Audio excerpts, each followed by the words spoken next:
Before I tear this game to shreds, I want you to know that I actually really enjoyed it. Raincode is a detective game. It's a spiritual successor to Danganronpa. If you enjoy mystery games with silly characters and stylish deduction-based gameplay, maybe give this game a shot before watching this very, very spoiler-heavy video. And if this doesn't sound like your kind of game, don't worry. This video will give you plenty of reasons to continue avoiding it at all costs. Am I being a wee bit overdramatic? Perhaps contradictory? Well, that's on purpose, because this game is contradictory. Not just in the mystery labyrinths, but in how it handles death. And when I say death, I'm not talking about Shinigami the Death God. I'm talking about character death, like when a character is killed and ceases to be alive, which is actually probably what you thought I meant by that, so I don't know why I'm clarifying that for you. In the murder mystery genre, death is inevitable. If there's not a corpse, well, you know the mystery hasn't really started yet. That's kind of what you're signing up for. There are two ways a game can handle its victims. On the one hand, the victim could be an absolute nobody, or if they are somebody, it's not really someone that we as the audience care about. In these games, the focus is more on having fun solving a mystery rather than brooding over the meaning of life and death. On the flip side, some games want you to feel bad when a character dies. Usually, games will pull this off by letting you get to know the victim before they become a corpse. Neither approach is wrong, of course, it all depends on the tone. And you know, some games actually get away with doing both. For example, in Ace Attorney, sometimes the victim is your best friend / mentor. Other times, it's some guy named Jack Hammer. I think variety is a good thing, especially in a game like this one. Not every death needs to be super heartbreaking and meaningful. Sometimes it's fun to just solve a mystery. And Raincode understands this. Let's take a look at how our two main characters respond to finding a dead body. Why? How did this happen? This guy right here is Yuma Cocohead, the protagonist of this game. He's a detective in training, and when he finds a body on the ground, he's very uncomfortable. I mean, that is a corpse. That person was alive and now they are dead. But that does not stop him from continuing to seek the truth. That's what makes him such a good audience surrogate.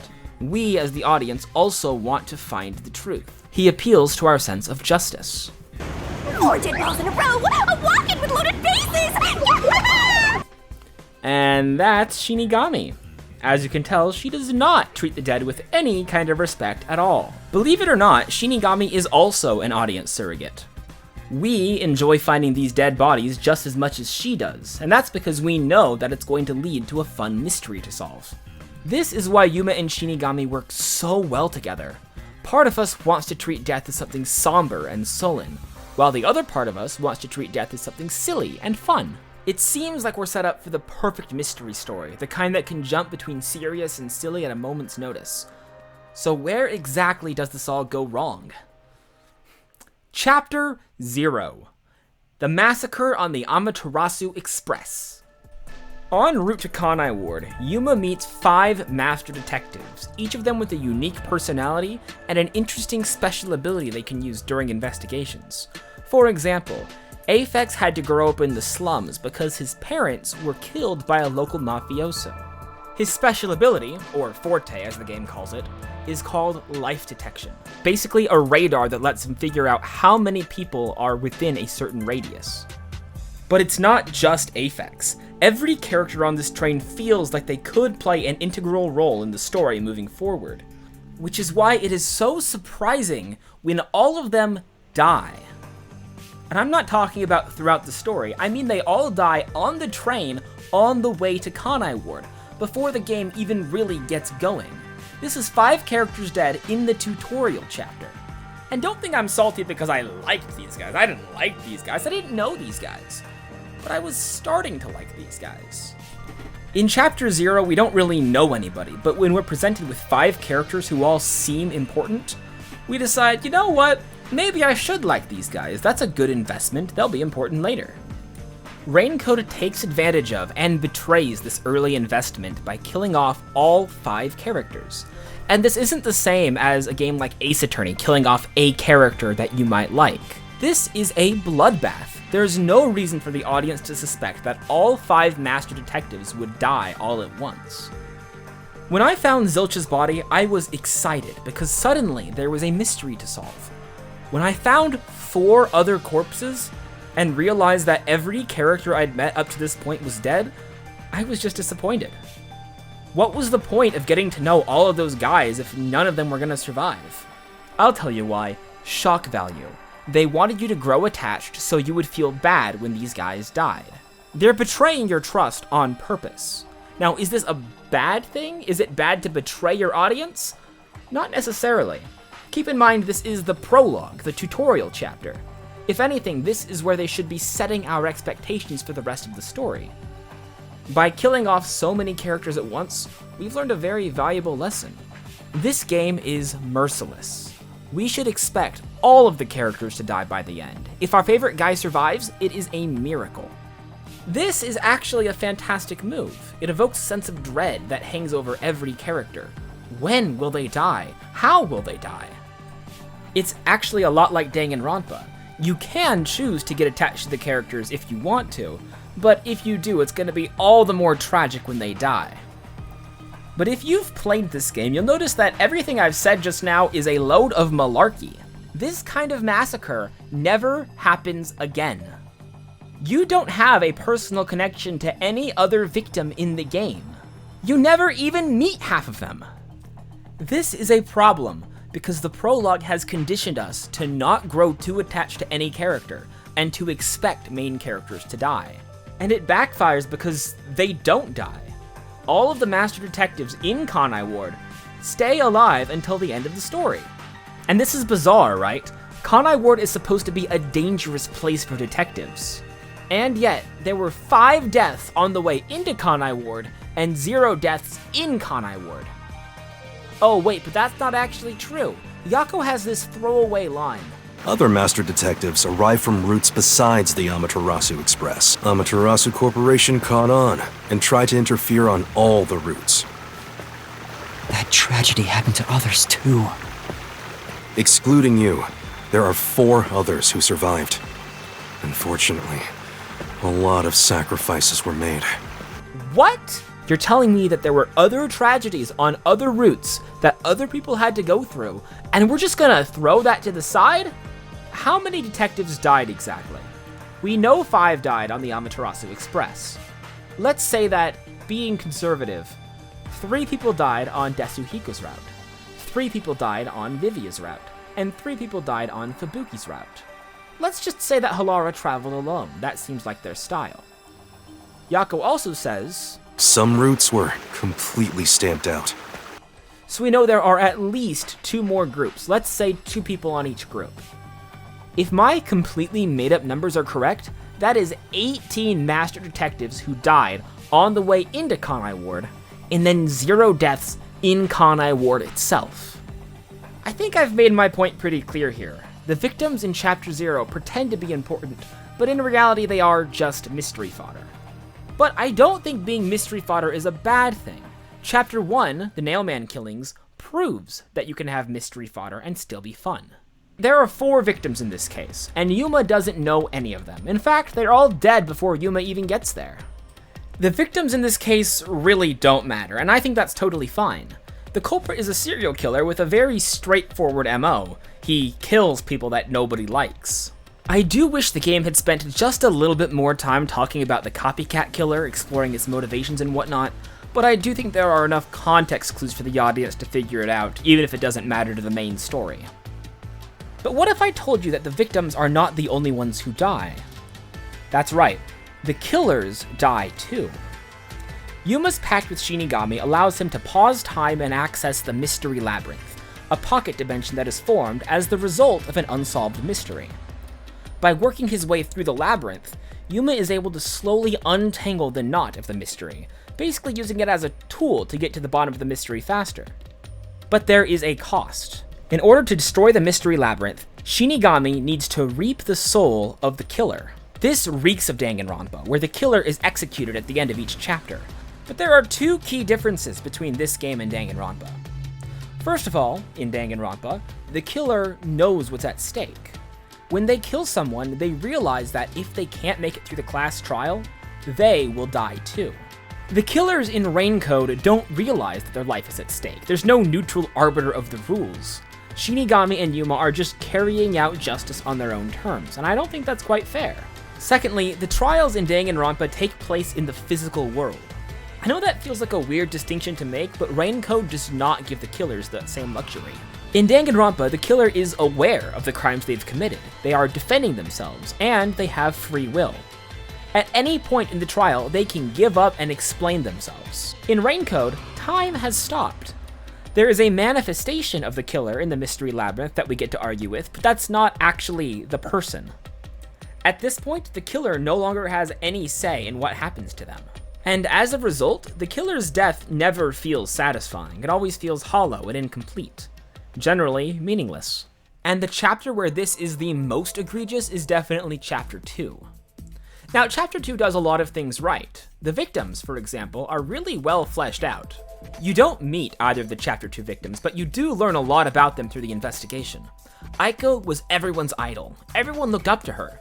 And Karen hated that. And she killed her in a crime of passion and covered it all up. Then the Peacekeepers swept the entire crime under the rug because Karen's father was an important part of Amaterasu Corporation. The girls who used to look up to Aiko decided to take their revenge on Karen. If the Peacekeepers weren't going to do anything, they were going to kill Karen themselves. So they hatched an elaborate plan where the three of them worked together to pass the poison to Karen's cup to kill her on stage. This way, they all avoid and share the responsibility. It's a perfect crime. Justice is served, and none of them get caught. Except for the fact that Yuma shows up, solves the case, and all three of them die as a result. Now let me just remind you that these three girls only killed Karen because the Peacekeepers would not exact justice. They took justice into their own hands. And they died for it. How is that any different from what Yuma does in literally every chapter of the game? To his credit, Yuma does not feel good about any of this. He actually feels very bad about all of this. But it's weird to me that he's the only one who seems to care that these girls all just died. If this were any other mystery story, the fact that 3 suspects all died simultaneously would be a huge red flag to keep the investigation open. But in this case, the Peacekeepers shrug and say, well, case closed, and they leave it at that. Desuhiko is more than happy to shrug these deaths off as a random accident, and even Kurumi, who actually knew these girls, doesn't really seem to care all that much that they died.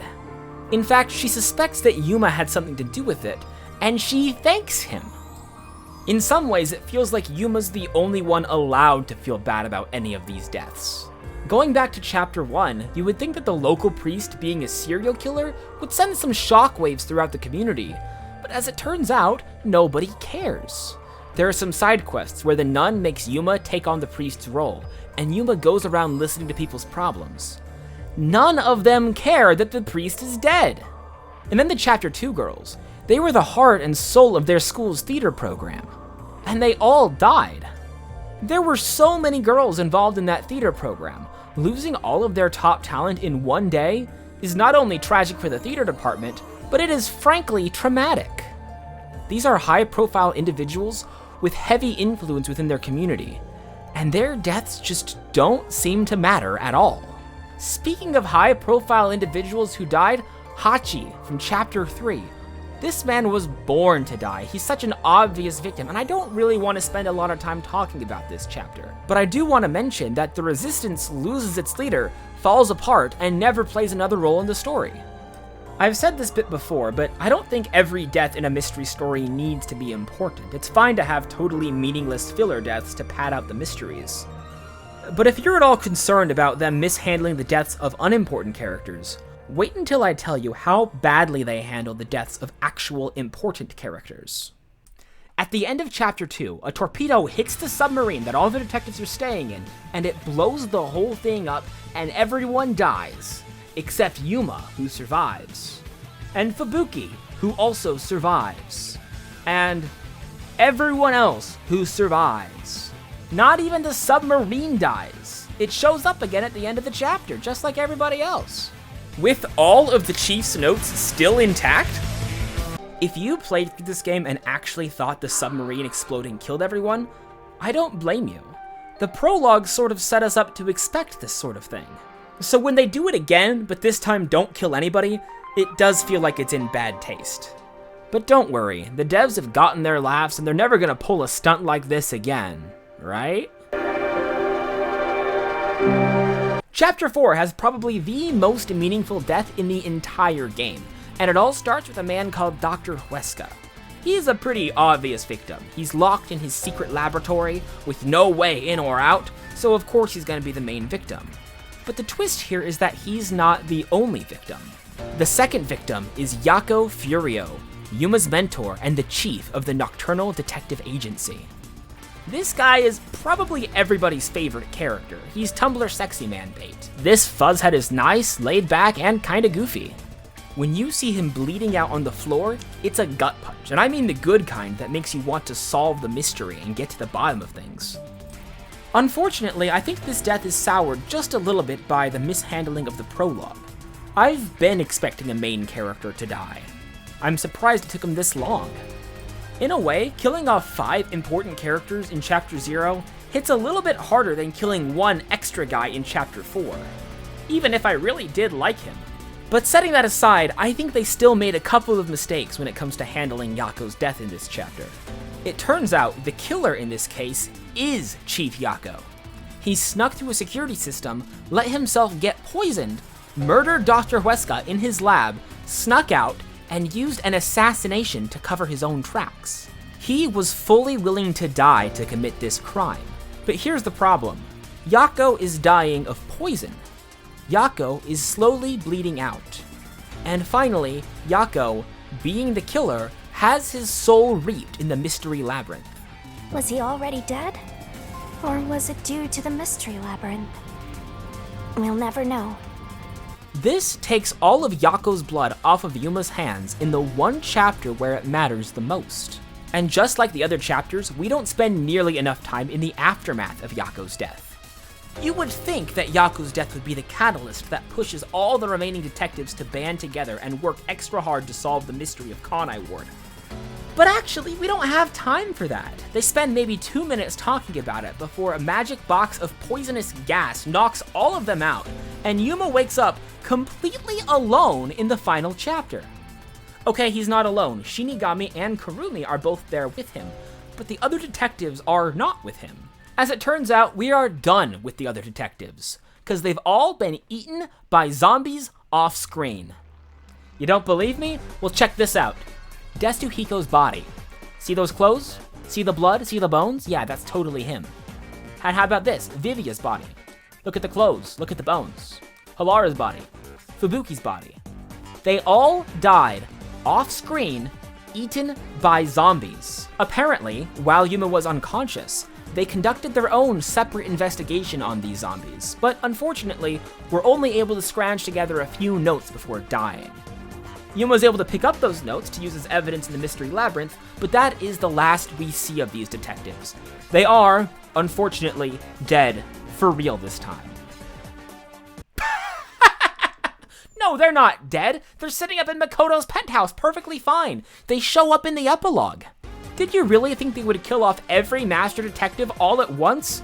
Ha! What kind of game do you think this is? But that's not even the worst part of this chapter. As it turns out, everyone who has died in Kanai Ward was secretly an immortal homunculus. Basically, an undying zombie. This game couldn't commit to having its fodder characters stay dead. Now you might be thinking, do zombies really count as being alive? And I'll give you that, most of these guys do have a major case of brain rot, but it doesn't actually seem permanent. Zilch clearly has some of his memories, even if he's not fully there. Huesca is the same way. Yako has enough intelligence to hand Yuma a disc full of actually relevant information. Then we talk to this guy. The former CEO of Amaterasu Corporation is completely lucid. He just has a regular conversation with you, doesn't even try to eat you. Maybe you look at these zombies and think, wow, that's not really life. They're actually better off dead. In a way, this is more tragic than being dead, right? Well, I would agree with you, except for the fact that this game has DLC. Specifically, there's a whole chapter dedicated to Yako as a zombie. In this chapter, he has very clear memories from his life.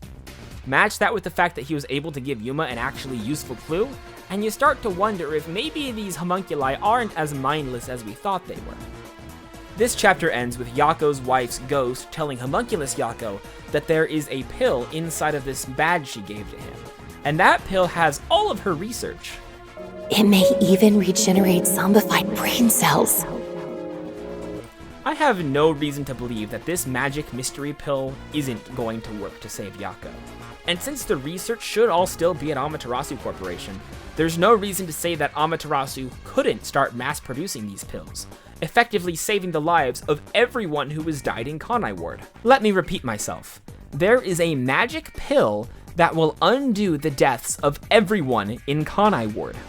Basically, from chapters 1 to 5, nobody actually died. Of course, the detectives who were burnt alive on the train to Kanai Ward were not homunculi, so they actually do get to stay dead. That is dozens of deaths on the way into Kanai Ward, and then 0 deaths once we actually get here. Outside of Chapter 0, death is completely meaningless. Can you see why I'm a little frustrated with this game? One final note, how does zombification even work?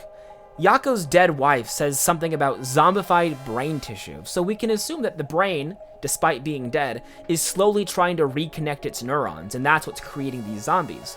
But they do still clearly have memories, which I would be fine with, except for the fact that Shinigami explicitly reaped their souls from their bodies. How are Zilch and Yako able to remember anything at all? How is there anything left? If you have an answer to this, please let me know in the comments down below.